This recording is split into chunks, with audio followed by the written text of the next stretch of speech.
Welcome to the Jeremy Hill Show. If you are easily triggered, leave now, because this is not the show for you. Now, I'm going to tell you why, in my most humble opinion, that modern women, black women in particular, they are not loyal to black men. And I'm going to play a clip of a woman that kind of breaks it down, what I'm about to say to you. And you let me know what you think about this in the comments. Now, this is a educational video, and I'm using these clips out of fair use, big baby. So let's go ahead and get started. And you tell me what you think about this. Let me cut the music down to smooth jazz, baby. Now let's go ahead and get it going.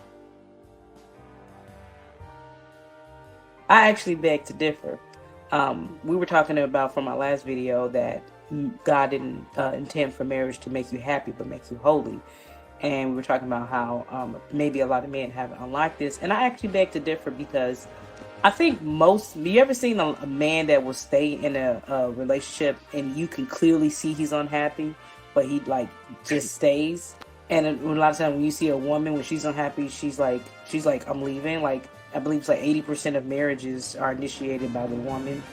That's because men, like mature men who, most godly men, not saying all, it's always exceptions, they're rooted in understanding that emotions are fleeting. Like being happy and being sad, that's like not constant. It's gonna change. They're more rooted in logic and understanding that they got duties, they got families, they got responsibilities. So what I'm feeling right now, they don't focus on it to what the point is like this is the be all to be all. Nothing's gonna change. As with women, we are more emotional. So when we get unhappy, when we're not feeling this, we get wrapped up in that whirlwind of emotion, and we a lot of times can't separate that this is fleeting. It can change. All right. Exactly. Now let me break that down. Everything she said is right. Men understand that emotions are up and down like a roller coaster. We know you won't always be happy. We know that you won't always be sad. We know, like the old folks used to say, trouble won't last always. We understand it. You know who is the biggest betrayer of all black women? That person, or should I say that betrayer, is the black woman's emotion. The black woman emotions have got her caught up in so many bad situations in their lives. This is why they have so many multiple baby daddies, because they love the wrong man, get pregnant, he leave. Love another man, the wrong man, get pregnant, have another bastard child. A bastard child that runs around the house looking for Lunchables and spilling fruit juice all over your damn table. This is why. And when women are unable to control their emotions, you will find them trying to divorce men. You'll find them always easily getting bored, because excitement is an emotion. Women do not like predictability, which is odd because successful black women must have a routine of predictability in order to become successful. But when it comes to dealing with their partner, their intimate partner, their emotions will destroy the relationship. So black women are their own worst enemies. Let's keep it going. It change, and it will change.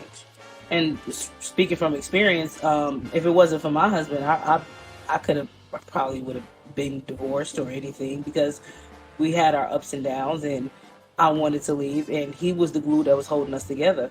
He was the one that was always saying like there's no reason for us to divorce. Again, men never want to leave their families.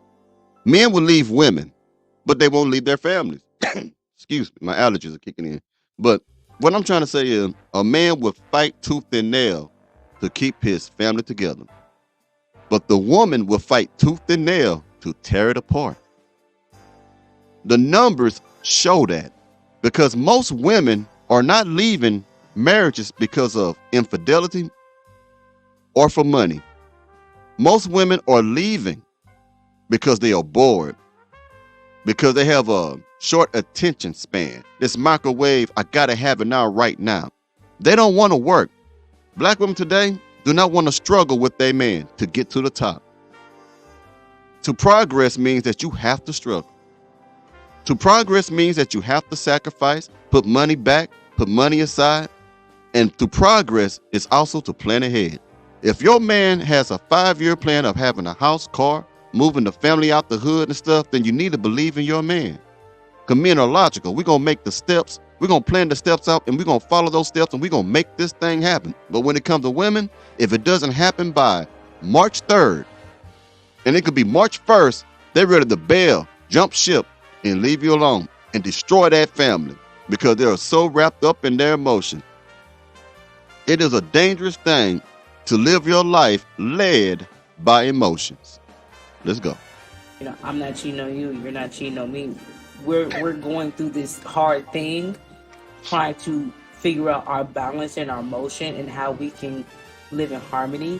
And this is going to be a part of it until we can get that rhythm. Don't bail out on it. And in all honesty, I've bailed out of every relationship I've been in. My husband is the longest relationship I've been in. I'm proud. That's another thing. The reason why she was so eager to leave her husband is because she had a history of leaving men. That man stood up for the family, and you heard her. She said there was no cheating in the relationship. So if there's no infidelity and you wasn't struggling financially, then what was it? The streets was calling you. That's what it was. You wanted excitement. You wanted to get back out there and feel how it feels to be single, even though you have made vows to God and to your husband to honor and to obey, for better and for worse. You see what I'm saying? Women, you are nothing more, in my most humble opinion today, but spoiled brats. You don't know how to handle rejection. You don't know how to go without. Back in the days of our great grandmothers and grandmothers, they had no choice but to learn how to go without, because they was dealing with Jim Crow laws.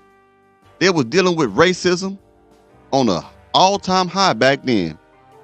They had to deal with the fact that there wasn't too many opportunities being passed around to the black family. But they held it down because they understood how to go without. You women today, you cannot tell one black woman today this one word: no. If you tell that woman no to a request that she has made, she will begin to resent your ass like it ain't nothing. Her mouth will start to become reckless, and that woman will be all over your ass like water on rice when it's boiling and cooking. So, your emotions, lady, your selfishness, your self-entitlement is what destroys families. It's the reason why you have had so many relationships, because you are rude. You are ruled, or should I think I'm coming out not rude, but rule, like ruling. You're being ruled by your emotions. Let's keep going. I have to say that. I was a totally different person. But yeah, but I firmly believe a lot of men understand this because they're more keen to being dutiful and just willing to stick it out and put their head down and be like, okay, this is gonna change. Now, where our emotional side come, if we can do it right, we can inspire and influence them to be more vulnerable with us, to talk it through. But that has to come from a place of love. A lot of times we come from a place of shaming and you ain't doing this and doing that, as opposed to a place from love where they're... Exactly. When you see a man messing up and he's your man, your husband, your fiance, your boyfriend, and you see something that he's not doing right, it might not be intentional. You don't come and ask and try to problem solve with the man. You come in and put him down. The man working all these hours and stuff, and you'll say something, the bill ain't paid yet. Get off your musty back ass and help pay then. I mean, seriously, it's easy to fault the man, isn't it? But it's difficult to make a woman be accountable. It's crazy. Feel safe enough to open up to us, and they don't have to be on defense mode because it's me and you against the problem, not each other. And if we can come in and make them feel that vulnerableness, which is part of us as a woman, what we can do when we tap into how we are women, then it flows a lot better. Then we can come get some dialogue and get some harmony. That woman was hitting the nail on the head. She had some understanding. Some of you ladies need to hear what she's saying. But what it sounds like to me is that that's a woman who learned from experience, because keep in mind, she said she left every relationship and it took a man. A man should not have to fight for his family, man, unless he's defending it from an attacker. But why would a man who is married to you have to fight for the marriage. There should be no fighting for the marriage because you're in a business, you're in a contract. You're supposed to be together forever. To death do your part. So why is there fighting to keep the marriage together, ladies? I'm asking the women because you are the home wreckers, not the men. Well, you let me know what y'all think about this. I'll talk to y'all soon.